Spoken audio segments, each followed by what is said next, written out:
Hi guys, today we are going to be talking about section 2 in chapter 7, general angles. The first part of this is going to be defining a couple of terms that we're going to be using throughout the chapter in dealing with angles.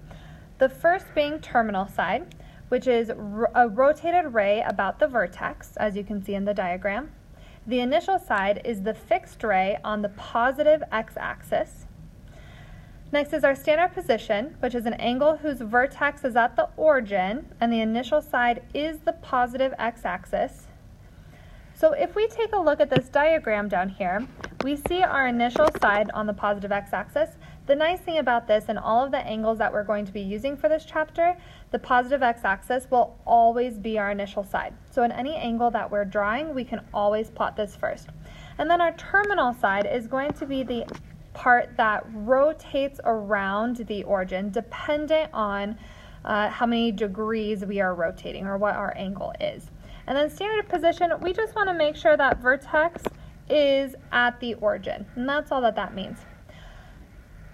For part C, or our last question on here, how many degrees are in one revolution? So if we started our terminal side at the x-axis, the positive x-axis, and rotated it all the way around, we would be making a rotation of 360 degrees. So for your paper for part 1, you can go ahead and pause this video right now so that you can write down all of your definitions as well as draw this example. One thing we want to make note of is an angle describes the amount and the direction of rotation.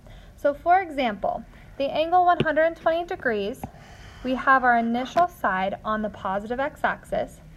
We have now rotated about the origin 120 degrees, and we can therefore lay our terminal angle down. Now I know these angles and drawings might not be 100% accurate, but we're going to try to get as close as we can. In this case, our negative 210 degrees, we have our initial side, and instead of going counterclockwise, because our angle is negative, we are going to rotate clockwise about the origin, 210 degrees, and plot our terminal side. So one thing to note is positive angles rotate counterclockwise while negative angles rotate clockwise. If we were wanting to draw the angle with the given measure in standard position, we can do so by first plotting our initial side on the positive x-axis, and then we can kind of figure out how much rotation our angle needs to rotate about the origin. So if it helps you guys, we can kind of label our degrees. Our first one's going to be 0 degrees. We have 90 degrees, 180 degrees, and finally 270 degrees. So we draw our rotation using a circular motion just so that we can map out the whole rotation of our terminal side, and we know exactly the degree we're going.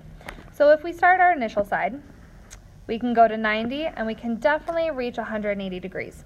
Now if we want to go to 210 degrees, we'll need to go about 30 degrees more, about a third of the way more into this quadrant and draw our terminal side.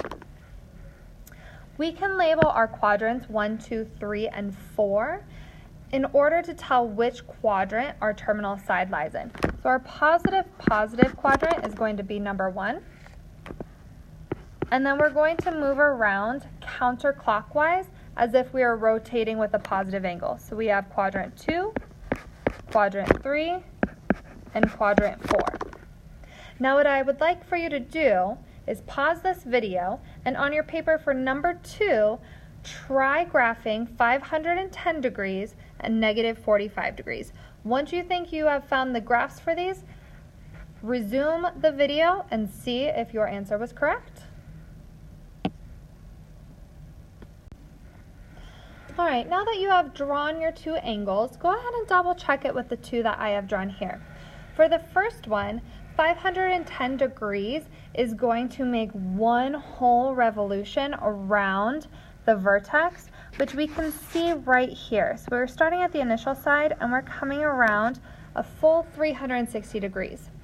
We can then go an additional 90 degrees to get to 450 degrees, and then we'll need to go 60 more degrees to fully complete that 510. And since our angle is positive, we're going to be rotating counterclockwise about that vertex.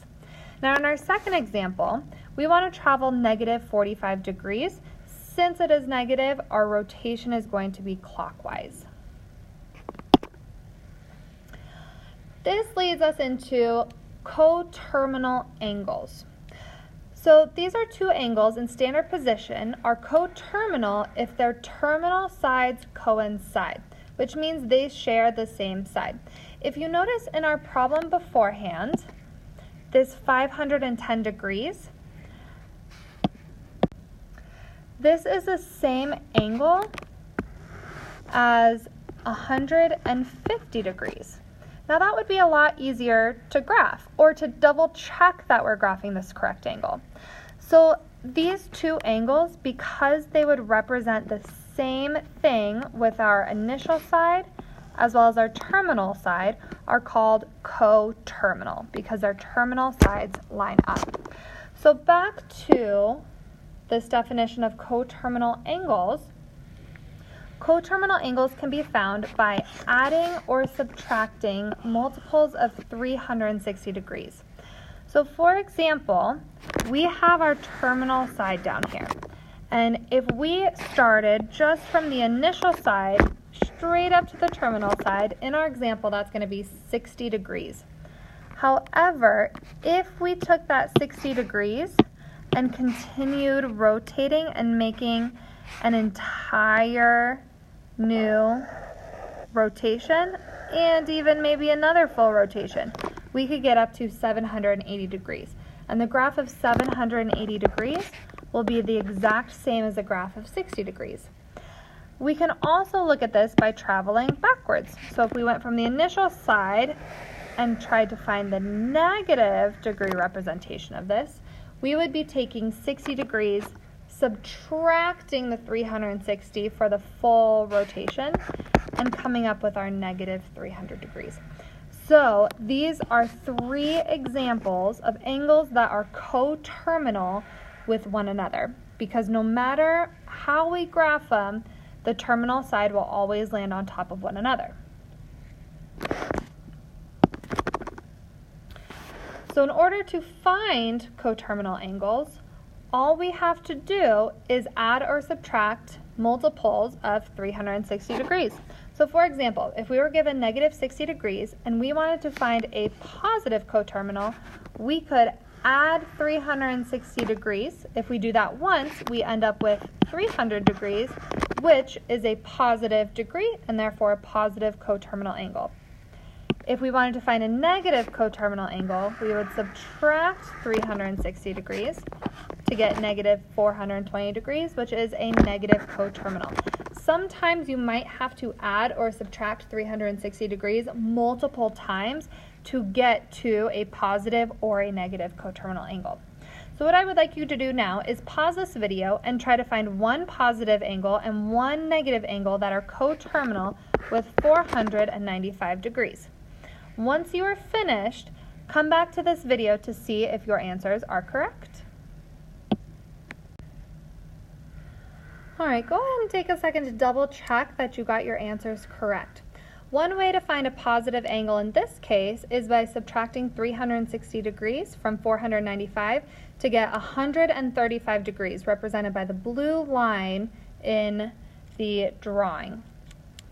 We can then take 135 degrees and subtract another 360 degrees to get to negative 225 degrees, which is represented by the purple line of rotation in this drawing. So all three of these angles, when graphed, have the same exact terminal side and therefore are coterminal. Now for the very last part, problem 6 of in our notes, we want to determine if two angles are coterminal or not. And by doing this, we can just take the first angle that we are given and add 360 degrees to it, as many times as we need, or potentially subtract 360 degrees as many times as we need to see if we get our final answer. So if we start here with negative 60 degrees and we add 360 to it, we're going to come up with 300. And then if we add another 360 degrees to 300, we're going to end up with 660 degrees. This is the exact same as what we were trying to find, so yes, these two are coterminal. Now for the next one, we're starting with a positive and trying to get down to that negative. So if we start with 215 degrees, we will want to subtract 360 this time. This will give us negative 145 degrees. We can then subtract another 360 degrees, which will bring us to negative 505 degrees. Unfortunately, this is not the same as negative 405 degrees, so these are not terminal, not coterminal.